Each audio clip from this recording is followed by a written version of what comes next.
पहले आप नंबर्स बताएं, बहुत सारे नंबर्स थे कैश के। तो बिल्कुल कैश आज नतीजों के और अहम ट्रिगर्स की बात करें तो आज सबसे पहले निफ्टी में बीईएल और पावर ग्रिड अपने नतीजे घोषित करेंगे और वायदा बाजार से भी Petronet, LNG, PI Industries, DLF, IRB Infra इन कंपनियों के नतीजे आ जाएंगे। Sun Pharma Advance Research, Spark यहाँ पर नजर रखिए, बोर्ड की बैठक होगी जिसमें एक ही नतीजों के साथ साथ पूंजी जुटाने को लेकर कुछ फैसला आ सकता है। जायडस वेलनेस पर भी नजर रखिए, आज बोर्ड की बैठक होगी जिसमें कि स्टॉक स्प्लिट को लेकर भी कुछ फैसला हो सकता है। सुवेन फार्मा यहाँ पर भी आज फोकस होगा। कोहेंस लाइफ साइंसेस नाम बदलकर कंपनी अपना आज से माफ कीजिएगा सुवेन फार्मा पर भी नजर होगी। कंपनी का नाम बदलकर कोहेंस लाइफ साइंसेज होगा, तो इस पर भी आज फोकस रहेगा। वोडाफोन आइडिया पर भी नजर रखिए, आज सुप्रीम कोर्ट में सुनवाई होगी जिसमें 30,000 करोड़ के एजीआर बकाये मामले पर आज कुछ फैसला निकल कर आ सकता है। इसके अलावा आज से 25,000 करोड़ का जो ओएमओ है उसका चौथा चरण आज शुरू होगा। हम आपको बता दें कि आरबीआई ने करीब 1.25 लाख करोड़ की ओएमओ की घोषणा की थी, तो आज उसका चौथा चरण आएगा। और इसके अलावा ग्लोबल डेवलपमेंट की बात करें तो यूरोप बाजार में सीपीआई के डेटा आएंगे अप्रैल महीने के, तो इस पर भी आज नजर रखिए। नतीजों में निफ्टी से डिवीज लैबटेक ने नतीजे घोषित किए और नतीजे हर पैमाने पर काफी मजबूत नजर आ रहे हैं। रेवेन्यू में 12% की ग्रोथ आई है, कामकाजी मुनाफा 21% बढ़ा है कंपनी का, और मार्जिन भी देखेंगे तो 31% से बढ़कर 34% के कंपनी ने पोस्ट किए। वायदा बाजार से डिलीवरी के भी नतीजे हर पैमाने पर काफी मजबूत नजर आ रहे हैं।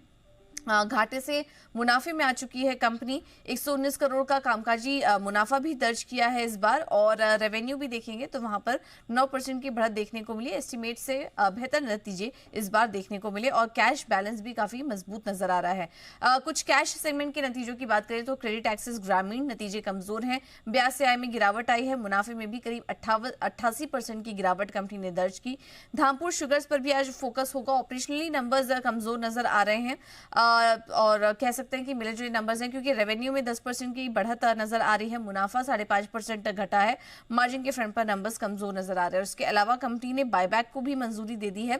185 रुपए प्रति शेयर के भाव पर कंपनी 20 करोड़ के शेयर्स बायबैक करेगी। रिकॉर्ड डेट भी इसकी तय हो चुकी है 23 मई की।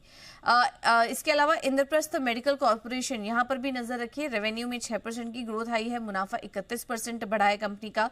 अरविंद फैशंस की बात करें तो यहाँ पर कंपनी मुनाफे से घाटे में आ चुकी है, रेवेन्यू में 9% की बढ़त है, मार्जिन भी अगर देखेंगे तो हल्की बढ़त यहां पर देखने को मिली है, लेकिन कुछ टैक्स के एडजस्टमेंट हुए हैं जिसके चलते हम देख रहे हैं कि इस बार कंपनी ने घाटा दर्ज किया है।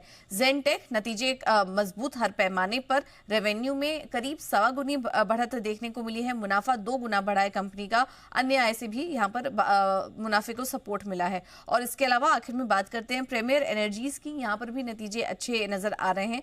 रेवेन्यू अगर देखें तो 44% की ग्रोथ दर्ज हुई है, मुनाफा करीब 1.5 गुना बढ़ा कंपनी का, मार्जिन देखिए 16% से बढ़कर इस बार 32% के मार्जिन के फिगर्स कंपनी ने पोस्ट किए। ओके ठीक है, चलिए ये तो बहुत सारे नंबर्स हैं और साथ ही ट्रिगर्स की बात है, लेकिन तमाम सारे स्टॉक्स जहाँ खबरों का एक इम्पैक्ट हो सकता है। बिल्कुल, खबरों वाले शेयर्स में आज टेलीकॉम स्टॉक्स पर नजर रखिए, भारतीय एयरटेल, भारतीय एक्सरकॉम, वोडाफोन आइडिया। हमने आपको आज ट्रिगर भी बताया कि आज अहम सुनवाई होगी सुप्रीम कोर्ट में, जिसमें कि एयरटेल ने एजीआर बकाये में राहत की मांग की है, और ब्याज और जुर्माने के कारण एयरटेल पर आपको बता दें कि 9,235 करोड़ रुपए की मूल देनदारी बढ़कर अब 43,980 करोड़ रुपए हो गई है। तो इस मामले पर आज सुनवाई हो सकती है, देखना होगा कि आप कुछ अपडेट निकल कर आते हैं। तो आज टेलीकॉम कंपनियों पर नजर रखिए।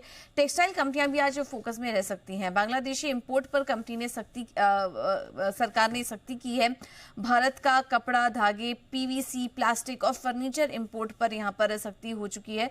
और इसके अलावा आज हम देख सकते हैं कि आज जितनी भी तमाम टेक्सटाइल कंपनियां हैं जिनका की एक्सपोजर है बांग्लादेश में, आज उन कंपनियों पर होगा फोकस। डॉक्टर रेड्डीज पर भी नजर रखिए। यूएसएफडीए ने न्यूयॉर्क यूनिट में जीएमपी जांच की और 12 से 16 मई के बीच ये जांच चली थी, जिसमें कि 2 आपत्तियां भी पाई गई हैं।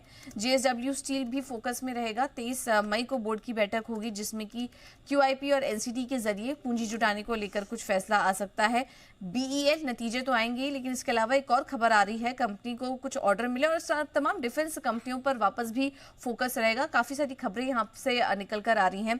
बीईएल पर भी नजर रखिए। सरकार से कंपनी को करीब 572 करोड़ के ऑर्डर्स यहाँ पर मिले हैं। और आखिर में बात करेंगे एनबीसीसी की। यहाँ पर भी कंपनी को कुछ जो प्रोजेक्ट लॉन्च किया था उसके बिक्री के अपडेट आ रहे हैं और 1468 करोड़ में 446 रेजिडेंशियल यूनिट कंपनी ने बेच दिए हैं और बिक्री मूल्य का 1% मार्केटिंग फीस भी कंपनी को मिलेगा। तो एनबीसीसी भी इस खबर के चलते आज फोकस में होगा। चले ठीक